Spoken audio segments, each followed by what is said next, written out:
Welcome to the second part of this course on conversion rates. And right now we're going to talk about conversion rates within the recruiting funnel.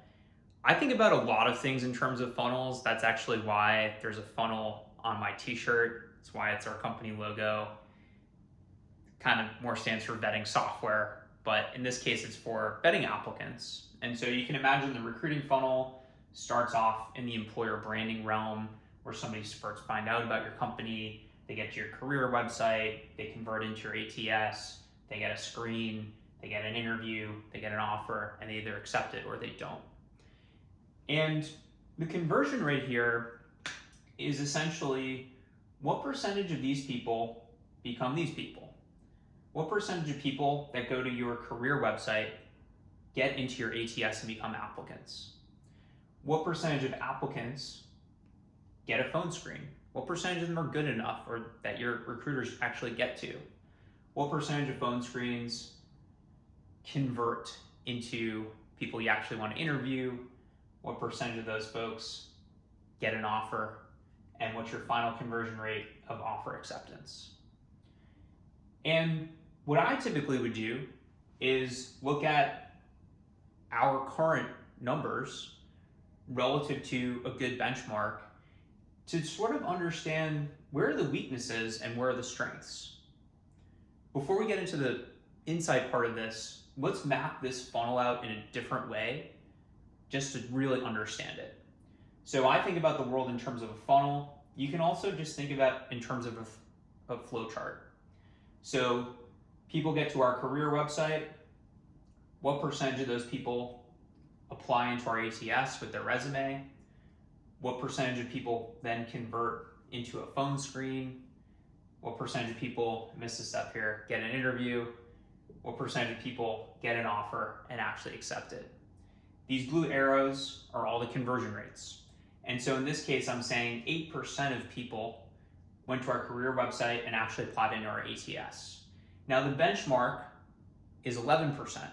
So what does that tell me? It tells me that our career website is not converting people at a high enough rate.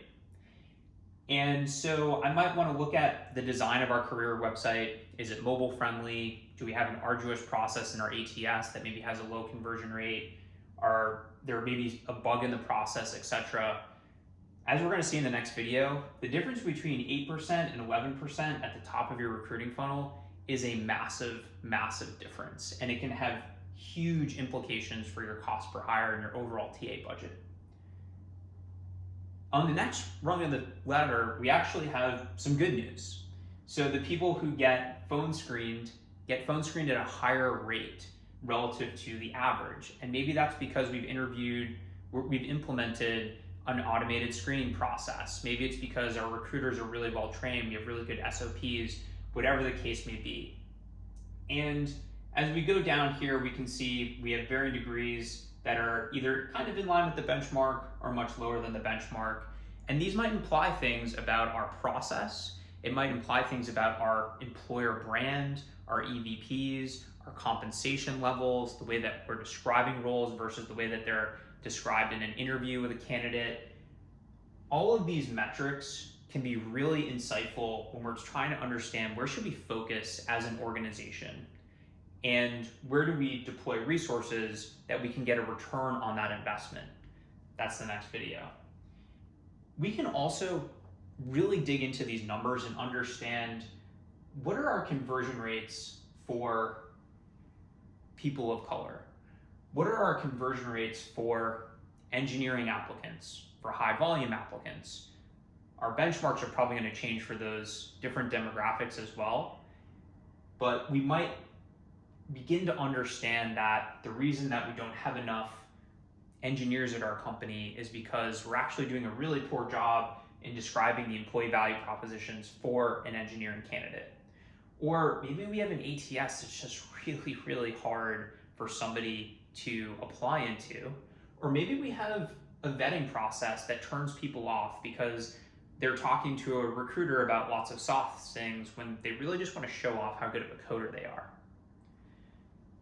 The last point I'll say here before we get into the next video is from a return on investment perspective, If you're able to change these numbers, they can have massive impacts in your overall budget. And therefore, when you're looking at new tools that impact each of these, it's important to think really deeply about how these may change in the future, why they may change because of the initiative that you're doing, and how much that translates into in terms of dollars and cents. Thanks for checking out this video. I'll see you in the next one.